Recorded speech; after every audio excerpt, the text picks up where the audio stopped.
PR saya membelikan musuh saya. Kalau bisa yang mahal gitu, ya oke. Saya reminder deh. Itu Ya. saya sedang menyakiti diri saya sendiri. Sakit Pak rasanya. Sakit Pak, betul. Tapi masalahnya kadang-kadang ya itu tadi Pak, ada hubungannya dengan trauma.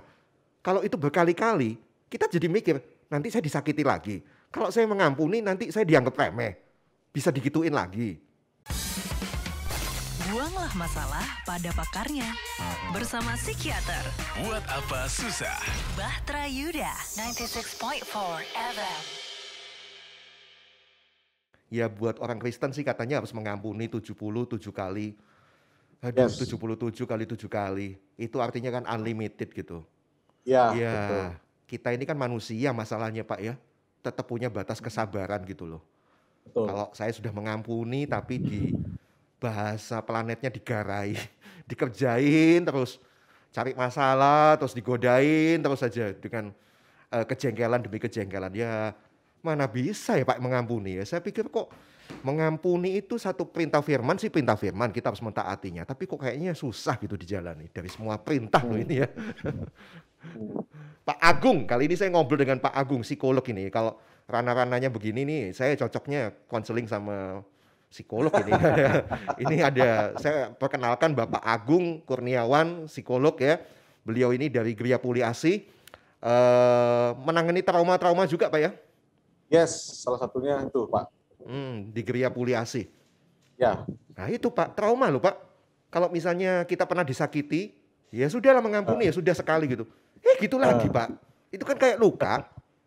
Ya setiap luka itu kalau pasti ada bekasnya lah. Nggak ada yang sempurna gitu. Menutup dengan baik. Ya.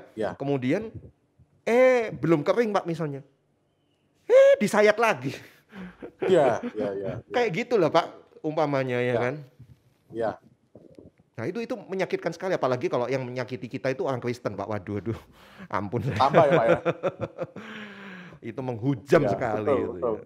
Ya. Menghujam sekali, betul. Iya. Pernah Pak disakiti Pak sama orang Kristen? Ya pernah lah Pak. Sama. Pernah kecewa berat ya? Iya. Pernah lah. Iya. Sampai maaf ya kadang-kadang satu saat itu pernah loh saya berpikir, terus ngapain saya jadi Kristen juga ya? Iya. Tapi ya sudahlah, enggak lah, katanya firman kan harus begitu. Tapi itu dalam prakteknya kan saya butuh bantuan ini. untuk menterapi bagaimana kita mengampuni. Ada orang yes saya mengampuni tapi cuma di mulut, di hati udah kagak enggak. Di hati ini udah kagak udah gitu maksudnya. Iya. Ya, gimana Pak? Menangani trauma dan susah mengampuni ini. Sebenarnya tekniknya beberapa ya Pak. Saya pernah ikut trauma healing itu tekniknya banyak macam. Cuman saya akan kasih salah satu teknik aja yang sebenarnya Alkitabiah yang Tuhan sudah ajarkan sebenarnya. Ya ampun Pak, cuman satu Pak yang dibocorin. Katanya banyak Pak. tapi Pak, ini justru yang paling paling top chair ya. Paling top chair ya. Karena ini didasarkan kepada Alkitab. Gimana itu Pak? Ya, kita belajar aja dari Tuhan, ya, dari Allah kita. Jadi karena begitu besar, Yohanes 3:16 ya, karena begitu besar kasih Allah akan dunia ini, sehingga memberikan anaknya yang tunggal supaya setiap orang yang percaya kepadanya tidak binasa, tapi boleh hidup kekal, diselamatkan. Nah itu bicara pengampunan kan. Nah coba di dalam pengampunan berdasarkan Yohanes 3:16 itu ada kata apa? Karena begitu besar kasih Allah. Pengampunan itu adalah tidak bisa lepas daripada kasih. Dan kasih itu apa? Ayat berikutnya. Karena begitu besar kasih Allah ke dunia ini sehingga ia memberikan anaknya. Kasih itu adalah memberi. Kasih itu berarti action keluar kepada orang lain, membawa kebaikan kepada orang lain. Itu. Jadi kasih itu berkaitan dengan action, bukan hati. Ya, jadi kemauan kita untuk memberi yang terbaik itu adalah action. Apa kasih?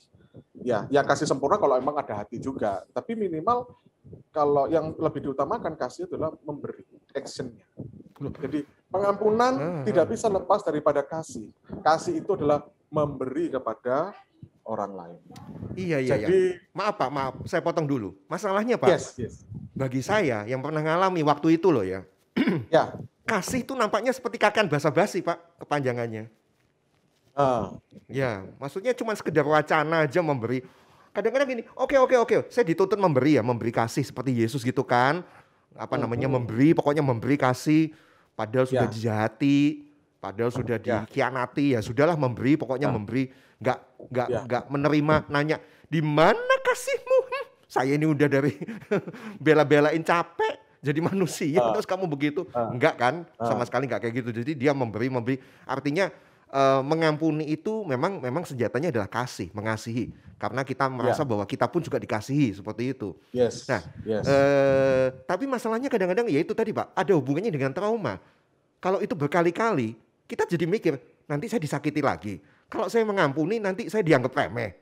Bisa digituin lagi. Nah, itu Pak mulai muncul di pikiran saya. Ini yang Tuhan sudah kasih tipsnya. Gimana tuh? Matius pasal 22 ayat 37-40. Mengenai hukumnya terutama.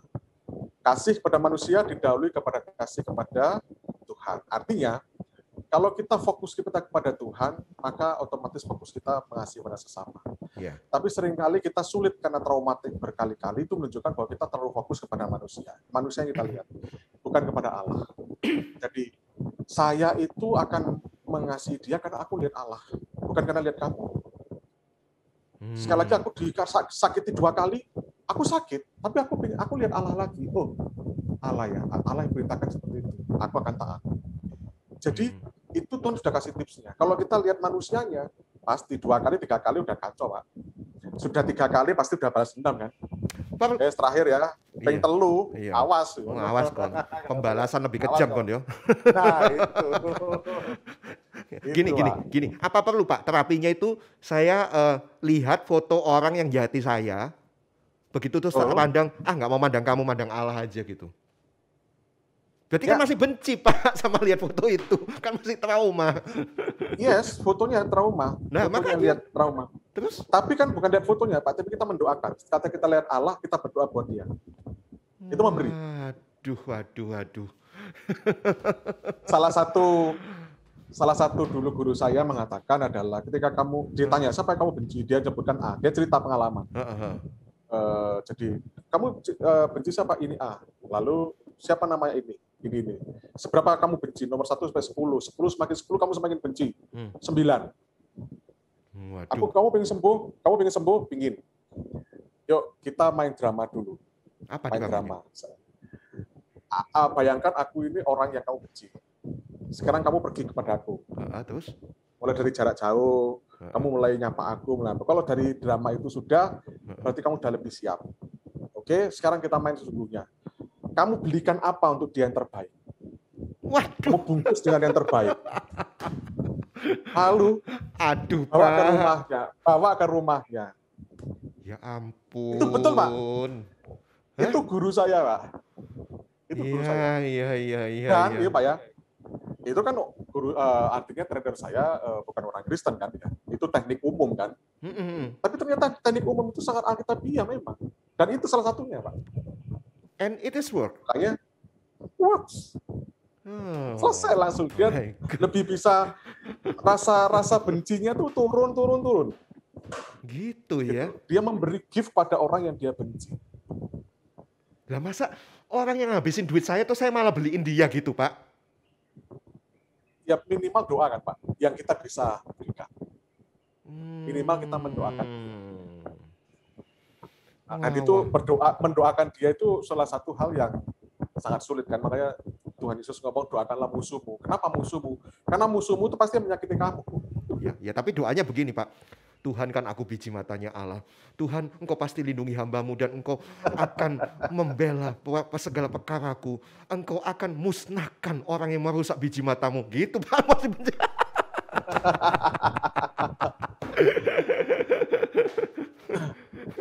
Aduh, ini bener loh. Berarti memang katanya Bapak memang ini satu jurus yang sudah tokcer, tapi minta ampun ini kayak jurus pamungkas gitu loh ya. Betul, Pak. Aduh, terapinya sampai kayak gitu ya. Ya, bagus. Yang terapi kedua adalah yang alkitabiah ya, saya ngomong ya. Selain tadi memberi, tidak membalas kejahatan dengan kejahatan, tapi membalas kejahatan dengan kebaikan. Itu adalah terapi untuk forgiveness. Oke, PR Doakanlah saya, musuhmu. sebentar Pak, PR saya membelikan musuh saya. Kalau bisa yang mahal gitu, ya, oke. Saya reminder deh. Itu Ya. saya sedang menyakiti diri saya sendiri. Sakit Pak rasanya. Sakit Pak, betul. Itu sakit Pak, tapi justru itu kata saya, Menyembuhkan ya? justru itu menyembuhkan. Iya. Obat yang manjur itu katanya pahit memang. Ya, oke. Pahit, betul. Oke, saya telan Betul, deh. Pak. Oke, saya akan telan. Oke, yang berikutnya Pak, saya penasaran nih. Yang kedua Alkitab dia adalah fokus pada kebaikannya dia. Iya ada sih memang. Fokus pada kebaikan. Apa sih? Tulis kebaikan. Nah, udah yang kelemahan itu dihapus di tip X. Kita Pak, caranya ditulis saja, kelemahan dia apa? Aku disakiti karena ini, dia utang nggak balik, terus apa?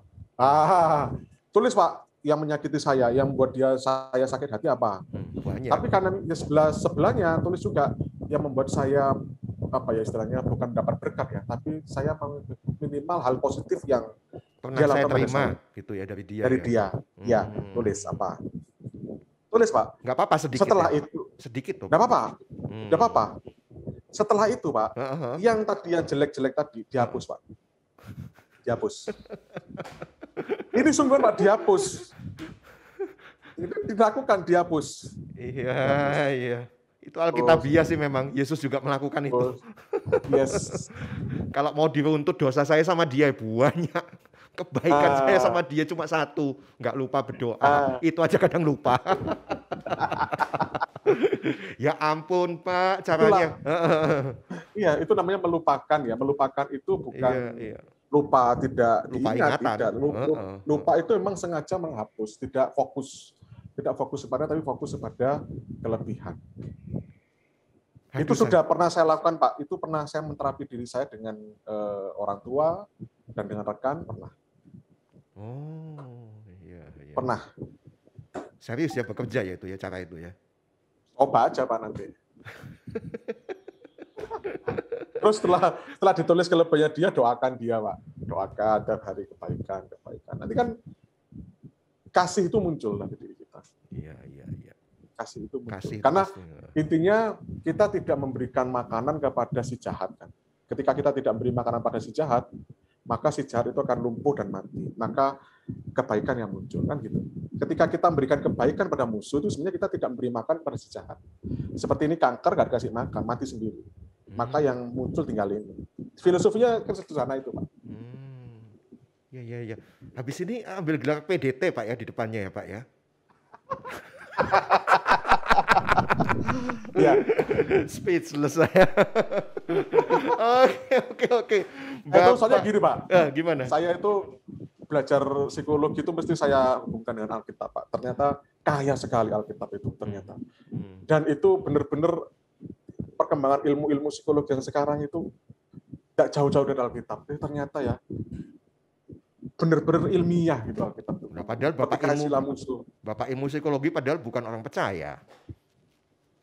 Iyalah itu makanya. Yang ngajar bukan. Makanya. Iya, itu uniknya ya. Yes, itu. Tapi Anda merasakan perkembangan psikologi sekarang tuh semakin mengarah banyak related dengan firman Tuhan begitu ya? Saya pikir iya Pak. Saya pikir iya. Oke. Contoh misalnya ya, salah satu teknik terapi di psikologi namanya Rogerian. Rogerian itu adalah apa Pak? Sorry tadi? Rogerian Pak. Rogerian. Oh Roger. Ya Roger, karena salah yang menganu teori ini adalah Carl Rogers namanya. Carl Rogers. Oke. Rogerian ini gimana? Nah, Rogerian itu adalah teknik terapinya adalah kita menerima klien, acceptance klien apa adanya dengan unconditional love. Karena orang itu butuh diterima apa adanya. Kita tidak judgment terlebih dahulu, kita bisa memahami dia, empathy and listening. Nah, ketika kita bisa melakukan itu, sebenarnya orang itu merasa diterima. Kenapa kok begitu? Karena pada dasarnya orang itu dilahirkan tanpa rasa aman. Iya, memang. Jadi dia betul. Nah, makanya dengan penerimaan apa adanya itu sebenarnya menyembuhkan. Nah, ini salah satu teknik Rogerian, Pak. Untuk teknik salah satu psikoterapi. Nah, ini kan unconditional love ini kan kasih agape, Pak. Betul. Tuhan kan acceptance kita tanpa syarat agape. Iya. Itu contoh Pak, soalnya tahu wah banyak Pak, banyak hal. Saya bilang enggak, saya kadang terkagum-kagum. Ini ajaran Alkitab, ini ajaran Alkitab. Iya. Cuman masalahnya kan para pendeta kan enggak belajar psikologi, tadi enggak bisa related, enggak bisa menyambungkan ya. Kalau orang psikologi karena mereka belajar akhirnya lebih seperti Pak Gideon, wah dapat apa ya pencerahan-pencerahan gitu kan. Iya ya, ini ya. Oke, fix. Saya akan belajar psikologi lebih mendalam ya. Baik. Bapak Agung Kurniawan, ini kalau Sobat Bahtera Yuda membutuhkan untuk problem remaja ya, beliau suka menangani problem remaja juga, atau konseling untuk hal masalah karir. Nah ini banyak yang lagi bingung cari kerja, yang cocok apa, padahal dengan talentanya mestinya bisa menjadi seorang wirausaha ya Pak ya, di tengah situasi sulit seperti ini, atau mulai milih kuliah, itu termasuk ranah-ranahnya Pak Agung ini ya, yang bisa apa namanya Anda berkonsultasi. Kemudian trauma juga, ini tadi masalah yang kita bicarakan tadi, sakit hati itu trauma loh, menimbulkan trauma ya, yang susah untuk mengampuni, forgiveness terapi gitu ya. Ya. Intinya supaya jiwa kita ini semakin hari semakin sehat lah gitu ya. Ya. Roh kita semakin kuat. Pak Agung, terima kasih. Sama-sama Pak Gideon. Kapan-kapan, kan Bapak ini kan juga grafologi ya, maksudnya menganalisa tulisan tangan gitu ya. Itu saya pengen tahu, kepo, satu lagi Pak. Kalau orang marah nggak bisa ngampuni itu kelihatan nggak Pak dari tulisannya Pak? Marah nggak bisa, mengampuni itu nggak sulit Pak dilihat dari tulisan. Oh, makanya. Tapi kecenderungan bisa dilihat kecenderungan ya, tapi sulit ya Pak ya. Susah. Nah, makanya itu kan cuma ngomong tok Pak, mengampuni. Iya. Yang tahu itu kan antara kita sama Tuhan ya, kita udah beres atau belum itu. Buanglah masalah pada pakarnya bersama psikiater. Buat apa susah? Bahtera Yuda 96.4 FM.